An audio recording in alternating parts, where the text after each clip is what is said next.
kita lanjutkan, saudara nggak punya tugas, tapi yang Mas B punya tugas, saya tolak jadi cepat waktunya. Nah, laksanaannya biasanya begini nih.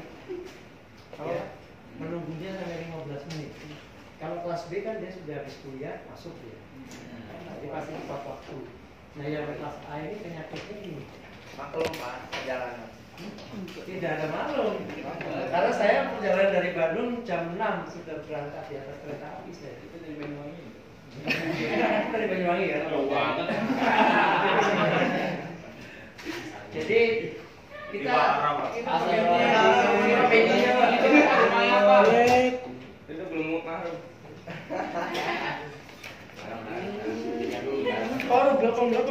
Di depan Jadi saya ulangi lagi ya. Jadi kita ini teorinya kan pakai teori transaksi. Anda oke, saya oke. Anda sayang, saya sayang. I love you, oke sebelumnya. Katanya mencintai itu memberi. Bukan menerima ya? Memberi Pak. Mencintai itu memberi. Bukan menerima.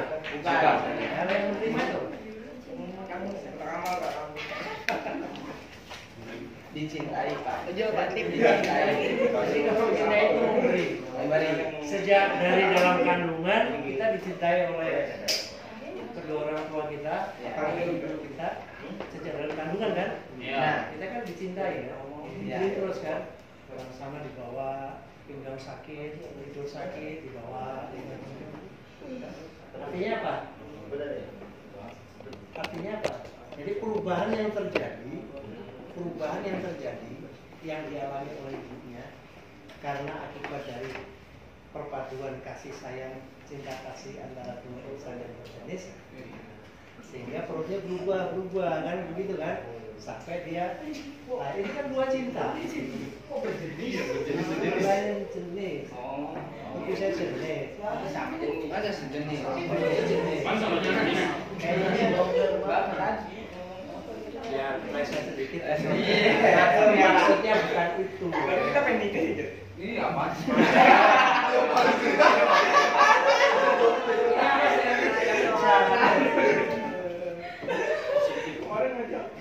Nah, saya ingin mengkaitkan ya antara perubahan yang harus kita hadapi. Jadi perubahan karena alamnya bisa, perubahan karena waktu bisa, semua mau tidak mau kita harus menghadapi perubahan. Ya. Nah, karena perubahan itu tetap harus dihadapi, jadi yang kita pikirkan, yang kita ceritakan kan biasanya sesuatu yang sudah dialami masa lalu, dijadikan teori, dibuatkan buku, kita pelajari. Tujuannya apa? Supaya masa depannya lebih baik. Kalau dulu waktu kecil kan kita ditanya besok gede mau jadi apa ya? Mau jadi dokter, mau jadi insinyur, apalagi Susan. Akhirnya Susan besok gede kamu mau jadi apa? Mau suntik orang yang lewat jus. Nah, hari ini kalau ada orang ditanya besok mau jadi apa? Jadi anggota DPRD, nah itu sudah kuno. Karena saudara sudah biasa pegang gadget. Kenapa? Karena perubahan profesi yang dulu mungkin luar biasa. Saya dulu termasuk profesi yang mengidolakan, saya dengan pasangan saya mengidolakan tukang pos.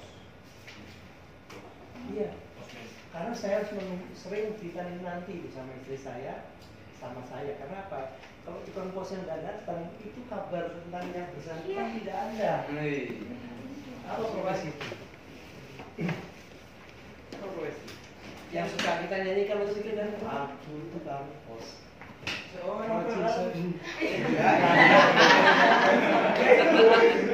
Nenek moyang di bawah. Bukan itu ya, nadanya sama, sumpah-sumpah guru yang ngajarin ya. Itu kan dulu selalu dinanti-nanti kan. Bahkan kalau bikin surat itu gak cuma selembar, berlembar-lembar, bersambung-sambung dengan digulung panjang. Sekarang sudah tidak perlu. Artinya apa? Profesi yang dulu diidolakan, yang kadang-kadang setiap hari dia lewat pakai Honda Suzuki warna oranye, warna oranye. Sekarang sudah nggak ada. Sekarang semua diganti dengan Ninja. ninja.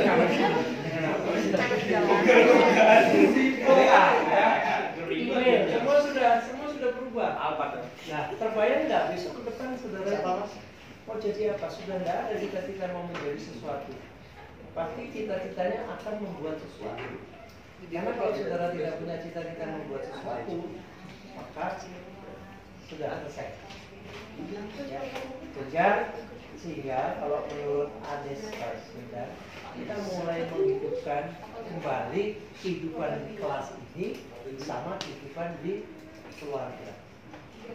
Karena kelompok keluarga dan kelas inilah yang membuat kita supaya ke depan kita bisa menghadapi masa depan yang lebih baik, menyongsong masa depan yang tidak lagi bercita-cita menjadi sesuatu, menjadi dokter, menjadi insinyur, tapi menjadi orang yang bisa menciptakan sesuatu. Kalau enggak, habis itu. Dokter sekarang juga jarang yang nyuntik. Dulu kalau ke dokter kan pasti kan disuntik. Dan kita pasti kalau ke dokter kan takut disuntik sebetulnya. Dulu saya waktu kecil pernah sakit sebelum sekolah ya, punya sakit bronkitis basah. Itu kalau zaman dulu pengobatannya tiap hari harus minum Levertran. Tahu Levertran? Minyak ikan. Minyak ikan sekarang ada kapsul, dulu enggak, minyak beneran, coba bayangin diminum. Terus suntik harus 30 hari, 2 hari sekali. Jadi saya Senin ke dokter hanya untuk disuntik ini. Nanti Rebo datang lagi suntik sebelah kiri. Terus cuma jadi seminggu 3 kali ke rumah sakit. Dokternya tentara kan, bapaknya tentara kan. Dokternya tentara lagi. Jadi dokter tentara itu dulu kalau periksa nggak pakai baju putih, pakai seragam hijau. Bisa pakai sepatu bot, dulu bener. Dokternya itu pakai sepatu bot. Senjata nyuntik, nggak ada dokter dulu nyuntik terus mantri dipanggil nyuntik, enggak nyuntik sendiri dia. Itu profesi sekarang kan enggak? Nggak ada lagi kan dokter yang nyuntik kan? Ya, ada Pak. Masih ada. Itu kalau paksa pasti Bisa suntik mas. Imunisasi juga jarang dokter sekarang, malah dikasihkan antri. Itu yang mungkin bisa menginspirasi kita semua ini bahwa ke depan ini cukup berubah dan kita menyesuaikan. Kalau kita tidak bisa menyesuaikan akan perubahan itu, lebih baik kita masuk ke ya kan? Karena orang yang tidak mau berubah itu tidak mau menghadapi masalah. Kalau orang sudah tidak mau bermasalah, selesai. Iya aja. Karena selama hayat kandung badan kita pasti menghadapi perubahan dan menghadapi masalah. Padahal itu bukan masalah, karena memang dinamika kehidupannya begitu supaya kelak tujuannya sebenarnya sama dengan orang ada yang mengatakan bahwa 3 hal yang perlu kita hadapi. Pertama, yang harus kita jadikan model. Pertama dalam karakter. Tahu karakter? Karakter itu watak itu akhlak. Akhlak tahu nggak? Kalau iman kan karena kepercayaan kita, keyakinan kita. Tapi kalau dia sudah berubah menjadi akhlak, itu cerminannya adalah kata-kata yang saudara keluarkan dari mulut, tingkah laku yang saudara lakukan melalui tangan dan kaki, semua perbuatan itu mencerminkan akhlak saudara. Orang yang biasa ke gereja, ke masjid, sholat ke masjid, itu akhlaknya akan berbeda. Karena dia pasti menjaga ucapannya, dia tidak mudah untuk tidak mudah untuk menyampaikan sumpah serapah.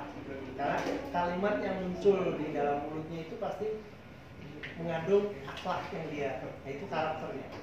Nah kalau sudah karakter itu 2. Satu karakter yang berhubungan dengan akhlak sendiri, ada karakter yang berhubungan dengan semangat kinerja. Jadi ada 2. Yang satu menunjukkan akhlaknya, satu menunjukkan kinerja.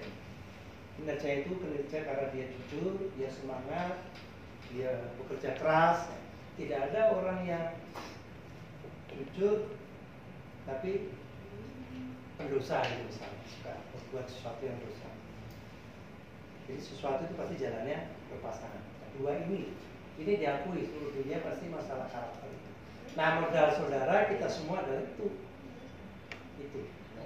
Nah modal yang kedua minggu depan.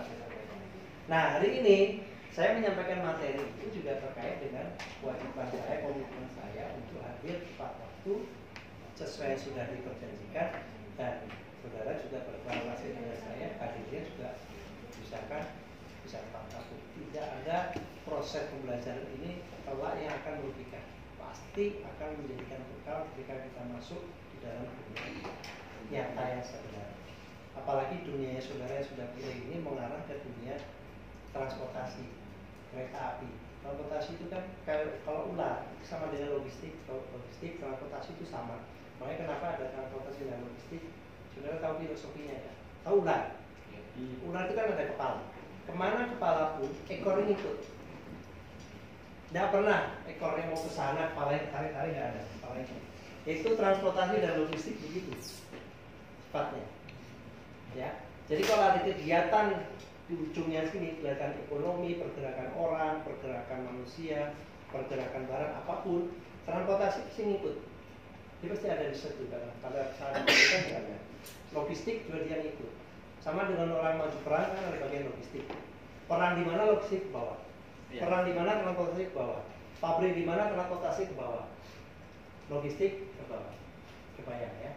Jadi itu kalau istilahnya direct demand. Direct demand apa? Permintaan. Permintaan ya. Yang karena akibat dari aktivitas orang lain, aktivitas yang lain menyebabkan ini muncul aktivitas. Ya, karena ada aktivitas di sini, maka Gojek, semua naik Gojek, Grab, naik angkot, naik bus, semua diarahkan pasti ke sini karena ada aktivitas di sini. Kalau enggak kan tidak perlu. Nah, pertanyaannya orang-orang transportasi, kapan transportasi dibutuhkan?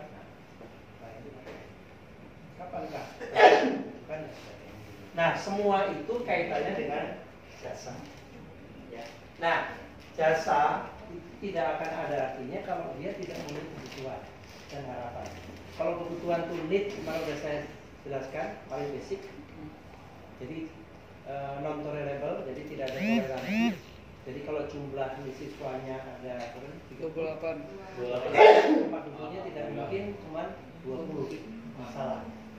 Berarti Trisaktinya masalah. Jadi tidak ada pelayanan. Jadi harus ngikutin kebutuhannya.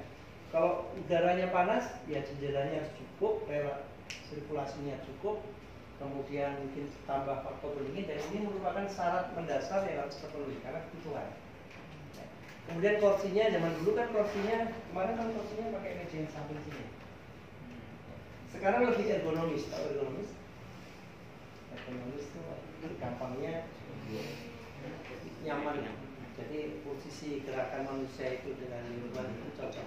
Sama dengan ruang tunggu atau jumlah kereta api, jumlah kapasitas penumpang, kapasitas angkut di kereta itu juga sama, ya kan? Itu satu orang butuhkan manuver berapa? Kalau menurut teori, menurut standar pelayanan itu 0,6 meter. Jadi kalau berdiri itu yang benar yang di ruang tunggu itu standarnya 0,6 meter. Tapi kalau di kereta api sampai berdesak-desakan itu, nah itu sudah perlu, tapi tidak memenuhi standar pengecualian. Sama. Itu ergonomis juga begitu, duduknya, mejanya, posisinya, kemudian bodinya. Yang ini yang tidak ergonomis antara papan dan ini tidak kompak. Atau tidak kompak. Ini nanti masa depan kalian mikirkan gimana supaya jadi kompak. Mungkin papannya bisa dipakai, tidak dipakai ini, tapi bisa ditulis, bisa digambar, tapi juga bisa dipakai untuk style. Nah, kalau kebutuhan sudah terpenuhi, biasanya ada angan-angan, ada harapan. Ya. Harapan biasanya kalau misalnya kita ke tempat wisata yang dingin, kalau kita suka enak ya seger, lu enak buat santai, terus pasti berangan-angan nggak kalau sudah di tempat yang dingin? Wah ini kalau makan bakso ya, nah, ya kan? Wah ini kalau ada sate kelinci nikmati, ada begitu nikmat. Makanya tempat-tempat wisata itu di samping kebutuhan mendasar yang dia siapkan, ya dia untuk belakang Anda, untuk toilet Anda, jalan yang menuju ke sana Anda, tempat duduk Anda, tempat tidur Anda, tapi dia harapannya tambah. Apa harapannya dia? Tempat-tempat hiburan kadang-kadang bahkan tahu tawar mangu, Tapi pernah kita ngomongin? Kamu pernah kita ngomong? Solo. Ya. Sudah pernah? Tujuh. Ya udah pernah. Pernah ke bawah sana? Oh enggak? Saya ceritakan ya, tahun lalu itu air terjun. Tapi untuk menuju ke bawah air terjun itu harus lewat jalan muter-muter setapak. Jalannya sempit. Tapi percaya nggak, tempat yang jauh itu di bawah itu jagung bakar ada, bakso ada, sate kelinci ada. Kita aja pengunjung kesananya setengah mati, terbayang nggak yang jualan? Ya, pengalaman saya. Terus kalau saudara jalan ke gunung, jadi kalau ada cross country masuk ke hutan gunung, jangan dikira di tengah-tengah itu nggak ada orang jual mie. Iya. Ada makan mie di tengah kita. Itu semua pasti berhubungan dengan ini, harapan. Jadi harapannya terpenuhi, akhirnya Pak, gampang, nggak usah bawa apa-apa, nanti ke sana juga ada yang jual, padahal masuk ke dalam. Tapi situ ada orang jual kopi, jual dan menyesuaikan dengan suasana. Paham ya? Jadi kita pahami. Nah, nanti di dalam usaha apapun, mau rumah sakit itu kan berat itu hotel. Ya, bahkan mungkin ada rumah sakit yang lebih fasilitas hotel. Ada ruang tamu, ya. Ada tempat, ada meja makan. Loh, saya pernah masuk rumah sakit, nengok teman saya kemarin yang sakit di Santosa, Bandung, di Rut SK. Itu kamarnya itu 1,5 kali ini. Di sana ada sofa, ada meja makan, terus ada kitchen. Ya, keluarga yang masaknya saya disajikan. Itu rumah sakit, hotel itu. Ya, betapa nyamannya lemarinya, bagus sekali. Karena apa ya, supaya orang nggak tambah sakit. Makanya kita aja yang salah kasih nama rumah sakit. Kenapa disebut rumah sakit, nggak rumah sehat? Ya, rumah sehat. Jadi orang yang di luar sakit semua sebetulnya. Itu supaya sehat, gitu kan? Sama dengan raskin, atau raskin. Raskin. Nah, itu anak yang di Indonesia, kenapa dikasih bilang raskin? Akibatnya kalau berasa nggak bener kan, orang doain beras miskin. Sudah nggak bener, diselewengkan, kukunya banyak. Kalau menurut saya jangan bilang beras miskin, beras sehat. Supaya apa? Standarnya ini terpenuhi. Nah, kalau harapannya lebih putih, lebih apalagi harum, nah itu kan harapan kita begitu. Tapi standarnya kan terpenuhi. Kalau standarnya tidak terpenuhi, banyak penyimpangan kan. Akibatnya apa? Beras miskin itu miskin beneran, dia sakit, nggak sakit. Orang sakit aja makan beras itu.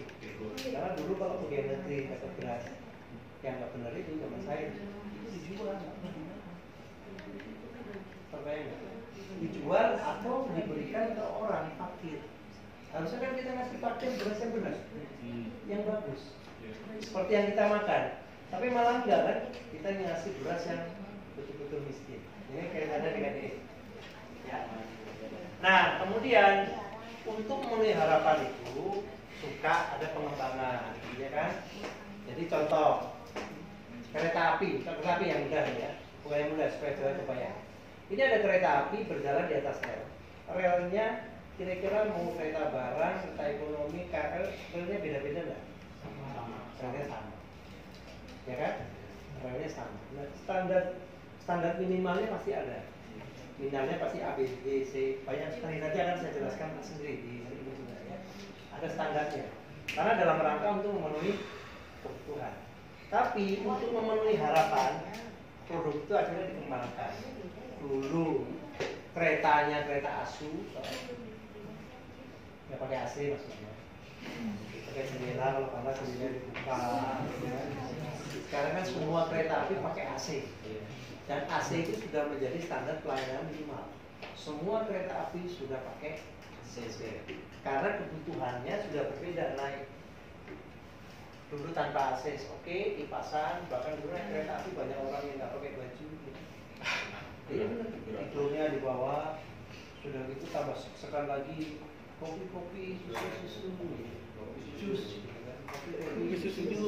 kopi, susu. susu, kopi guys ya kan. Telur kita telur bapak bu, telur bapak bu. Tambah macet kan, es gitu ya, tambah. Ternyata kan kita sudah nggak butuh itu. Dulu mungkin butuh ya. Mungkin juga.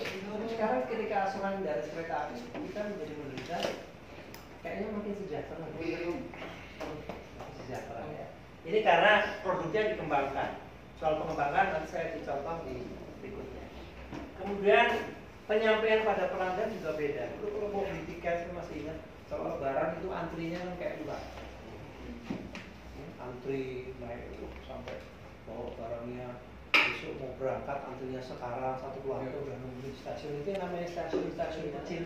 Dulu kayak Kiara Condong, kayak Pasar Senen itu kan tempatnya orang nginep karena mau mudik. Kenapa kalau mudik itu mesti si overload? Kalau kereta api suruh milih ya ngangkut penumpang, itu dia sebetulnya lebih menguntungkan pada saat masa angkutan lebaran atau masa angkutan liburan. Liburan. Kenapa lebaran tidak menguntungkan malah menyusahkan? Karena cuma sesaat. Pas lebaran. Dibatasi waktu, karena semua mengejar H1 atau H, semua mengejar situ. Tapi kalau liburan enggak. Apa salamnya wakil presiden Amerika Serikat pakai situ. Berapa sih? Pakai situ ya. Jadi levelnya juga pasti berubah. Ya.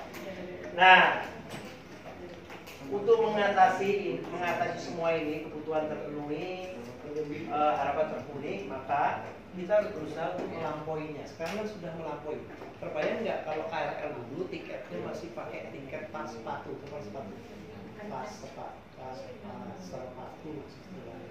tiket kertas. Iya Pak. Ya. Iya. Pakai masih tiket kertas. Orang masih antri di loket, dia satu-satu, gitu kan. Terbayang nggak? Mungkin nggak kita melayani sehari itu bisa mengangkut 1.200.000. Mungkin di jaringan akan disampaikan. Gimana caranya memenuhi? Jadi modal ini pelayanan pelanggan customer service itu dalam rangka untuk memenuhi kebutuhan, untuk memenuhi harapan, bahkan melampaui dari apa yang diharapkan pada pelanggan. Nah, maka ada istilah namanya continuous improvement. Jadi perubahan itu harus terus-menerus. Dari awal tadi sudah sampaikan kan, hanya orang yang tidak bernyawa saja ya butuh perubahan. Selama kita hanya sekali badan, maka kita harus menghadapi perubahan. Dan perubahan itu bisa negatif dan positif. Tadi saya dapat kiriman dari tapi saya itu kan kadang masuk berita judulnya kejadian di Medan, mahasiswa loncat dari lantai 7 gara-gara diputusin pacar. Kemudian saya tanya ke teman ibu-ibu di belakang saya ini, karena saya kenal Bu, di Indonesia itu ada kayak gini, masih ada kayak gini. Kayaknya dunia ini kiamat kalau tidak sama si dia. Yang jadi persoalan sekarang, ingat nggak yang menelan korban sampai ratusan di Inggris? Mahasiswa Indonesia Raya Merdeka. Dragon. Akibatnya apa? Yang saya dengar sekarang, setiap mahasiswa yang akan kuliah di Inggris dia harus tes saya kecewa. Sedih nggak? Jadi tadi pengalaman saya juga apa? Modalnya kita berhasil itu adalah karakter. Satu berhubungan dengan akhlak, satu karakter berhubungan dengan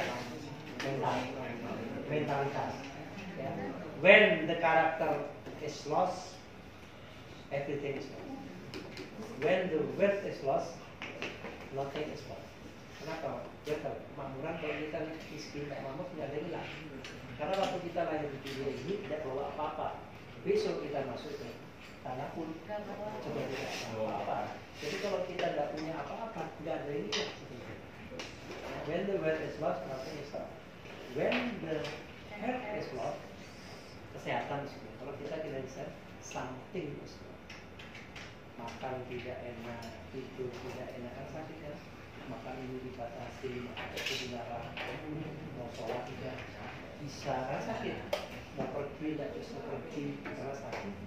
Tapi yang paling bahaya adalah when the character is lost, everything is lost.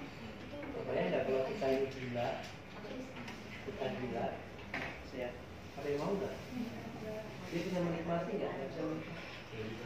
Nggak bisa ya. Karena dia sudah, ya Allah itu kalau sudah menjadikan ya jadi aja. Saya punya tetangga di rumah, dia masjid, dia kadang-kadang di sholat, tapi yang ngacor di luar itu sebenarnya dia kerjanya teriak-teriak. Pokoknya, karena kalau ada sesuatu karakternya dia udah. Nah, maka balik ke sini, perubahan itu harus terus-menerus, ya. Kemudian nilai yang kita dapat itu semakin naik, meningkat. Makanya ada proses ya, pertanggungjawaban dalam memproduksi jasa. Itu semua mulai dari input sampai outputnya terlibat. Ya, kalau jasa itu semua terlibat. Ada keinginan pelanggan akan mengakibatkan perubahan pemasok. Dulu mungkin kereta apinya, dulu saya dua anak saya, ponakan saya kereta api. Kan banyak asongan itu. Nah, kita suka gojek dari sini ya. Terus kereta apinya ini mana? Jajan. Jangan jajan itu, jangan jajan. Karena punya sekarang kereta api sekarang. Bahkan saya punya film yang saya putarkan percobaannya TGV punyanya Perancis sama punyanya Cina. Cina itu sampai 500. Jadi bayangkan nggak Jakarta Surabaya itu ditempuh 1 jam. Ya, dia nggak pakai kencang sih, pakai rem. Karena basicnya pasti. Basicnya di mana? Bentuknya apa dan sebagainya ya. Karena itu kebutuhan. Terus berubah terus menerus, semua berubah mulai dari pemasok sampai ke pelanggan. Karena yang membuat produksi itu makin bagus itu adalah keterlibatan dari pelanggan. Jadi harapan pelanggan, keinginan pelanggan menjadi feedback. Kemudian itu mulai pemasok dia akan melakukan proses perubahan sehingga semua dijadi. Dulu remnya pakai rem kapas rem depan. Sekarang sudah ada itu semua karena ada perubahan proses berhubungan dengan pelanggan. Maka kalau ada komplain ya. Pada saat hasilnya itu buruk, kemungkinan cuma 2. Kalau nggak kecewa ya tidak kecewa. Kalau dia tidak kecewa, dia akan coba lagi. Kalau hasilnya baik, dia loyal. Dan ini loyal ini membeli lagi ini harus terus. Membeli lagi itu urusannya makin panjang. Karena biasanya orang yang loyal itu sampai mati pun dia tidak. Meskipun ada kekecewaan sedikit, dia pasti toleransi. Ya, sama dengan kalau nanti saudara punya pasangan kan, lama-lama senang sudah loyal sama pasangannya. Dia kesiangan bangunnya ngorok, kalau tadi nggak bener, saudara masih toleransi. Karena sudah, ya itu yang harus dijaga. Ya, jadi kalau ketemu pasangan, pakai bajunya nggak dilempar itu saya datang sepatunya dibuang. Karena udah kebiasaan kan, tapi kalau saudara sudah mencintai loh ya, kekurangannya pasti. Tapi kalau hasilnya buruk, kecewa, dia komplain. Kalau udah tidak komplain, dia pasti patah hati. Kapok. Saya punya, nah ini pengalaman pribadi, punya langganan nasi kuning. jual nasi kuning itu. Jadi itu nasi kuning itu rame, motor parkir, mobil parkir, parkir. Ternyata firasat saya terpenuhi, bukan terpenuhi, terbukti. Pada waktu itu saya mengantar anak saya sekolah, terus saya mampir dulu. Saya pesan 5, saya tinggal, nanti saya ambil, saya mengantar anak itu. Oke? Karena saya tiap hari di situ sampai sudah kenal sama ibunya, beliau, bercanda di bapaknya itu sudah sering ketemu di mana. Karena memang beliau situ di rumah saya, oh rumahnya Put ya, Put ya. Gitu. Begitu saya kembali, ternyata pesanan saya belum puas. Bahkan orang yang baru datang dilayani.